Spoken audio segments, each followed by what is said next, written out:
আবুল বাসার লস্কর সাত সকালে দাসপুরের রাজনগরে স্কুলপাড়ার এক কোণে বসে এক অদ্ভুত খেলনা বিক্রি করছেন।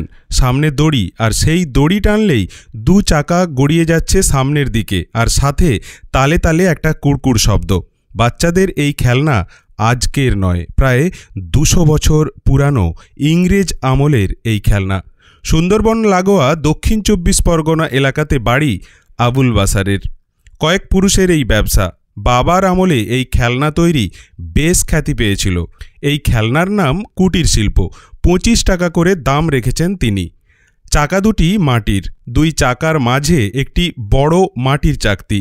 এগুলো আসে কুমোর বাড়ি থেকে। ছাগলের ভুঁড়ি লাগিয়ে বিশেষ পদ্ধতিতে এই কুড়কুড় শব্দ পাওয়া যায়।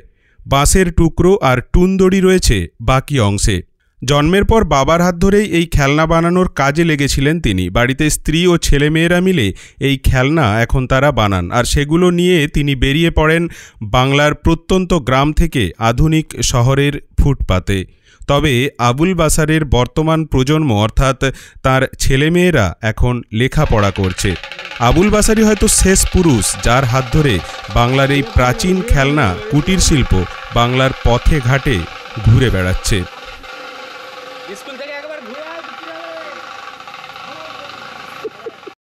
আমার নাম আবুল, বাড়ি দক্ষিণ 24 পরগনা, ডায়মন্ড হারবার। এই যে এই খেলনাটা বানিয়ে চলে সারা জীবন, মানে সারা বছরকে এই ব্যবসায়টাই। কতদিন ধরে এই কাজটা করছো? ওটা বলা যায় বাবারা করে গিয়েছে, তার আমল থেকে হচ্ছে। ব্রিটিশ আমলের কাজ এটা। এটা হলো নাম হলো কুটির শিল্প।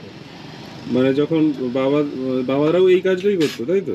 এই কাজ করে করে তারাও চলে গেছে, আমরাই তাদের ছেলে বলে আমরাই করে খাই। আচ্ছা, কিরকম বিক্রি কেমন হয়? চলে যা, পেটটা চলে যা। ছেলে মেয়ে কত আছে বাড়ি? ছেলে মেয়ে 2টি। তারা কি করে? তারা ওই 4 বাজে কাজ করে। তাদেরকে ওই কাজ করছে নাকি? এই ধরুন এগুলো তো বাড়িতে বানাতে অনেক সময় লাগে, সেখানে কি আপনার স্ত্রী ছেলে মেয়েরা? হ্যাঁ, 2টি ছেলে 1টা মেয়ে।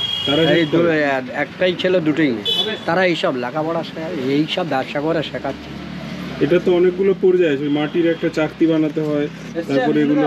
আপনি ওখানে বসুন, আমি আপনাকে বলে দিই। আচ্ছা, দেখান তো। এই যে পয়সা চলে এলো। এই জিনিসটা আপনাকে আমি কিছু মনে ভাববেন, আমি ফেরিওয়ালা, আমার কথা অনেকে বলবে টেটিক্যাল কথা বলে তো। এই জিনিসটা হলো, এইটা হলো মাটি।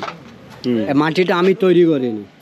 এই মাটিটা হচ্ছে কোমর পাড়ায় গরুর গাড়ি কলসি নিয়ে বোঝায় আনি। এটা কোমরদের কাছ থেকে আমরা নিয়ে আসি। আচ্ছা, এবার নিয়ে আসার পরে এইগুলো 25 টাকা, এইগুলো আনার পরে এর একটা চামড়া আছে। এটা আমরা বলি ফাইবার, কিন্তু কাস্টমার বোঝে না, কিন্তু বাধ্য হয়ে বলতে হয় ফাইবার। এটা হলো চামড়া। চামড়াটা হলো ছাগলের পেটের এই ঘাস ভুঁড়িটা নাগালো আছে। ভুঁড়ি না হলে হবে না, ফাইবারও না, প্লাস্টিকও না, পলিথিনও না, কিছুতে নেই। এই অবস্থায়, কাঁচা অবস্থায় এতে লাগিয়ে দিলে, রোদে দিলে আপনি শুকিয়ে যাবে। কোনো আটা নেই, কোনো আটা নেই এর মধ্যে, কোনো ফেভিকল নেই, কোনো আটা নেই, খালি ফেভিকল আছে। এই দুটোই আছে, এটা আর এটাও তো মাটি নাকি? এও সব মাটি। বাকি এর মধ্যে যা আছে, এই বাঁশ কঞ্চি যা আছে, এগুলো আমার ইঞ্জিনিয়ার হাতে তৈরি। এবার এইটাকে এনে এই রোদে দেওয়ার পরে এইটা রং হয়ে গেল, দেওয়ার সঙ্গে সঙ্গে এইটা এর সঙ্গে সেটিং হয়ে যায়। এবার তুমি রাস্তাটা, রংটা কি রং ব্যবহার হয় এমনি? এই রংটা হলো কোনো এক ধরনের রং, আলতা না, এটা একটা গোলাপি রং পাওয়া যায়। আচ্ছা আচ্ছা, গোলাপি রং নিয়ে ওটা জলে গুলে, এইরকম জলে গুলে একটা খোঁচা দিয়ে করতে হবে। এটা হলো কুটির শিল্প। এর নাম হলো আজীবন কুটির শিল্প। কুটির শিল্প বলেই ডাকে। কুটির শিল্প বলেই ডাকে। এর একটা পাসপোর্ট লাইসেন্স করা আছে, মানে এও আছে। আচ্ছা, ইনশোর করা আছে।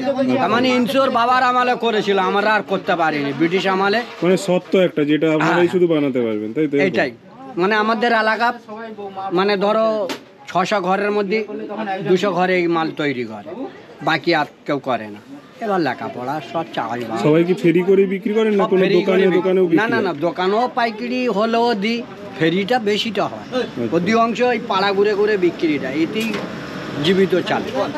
আপনার নাম কি বললেন? আমার নাম আবুল বাসার লস্কর। সুন্দরবন?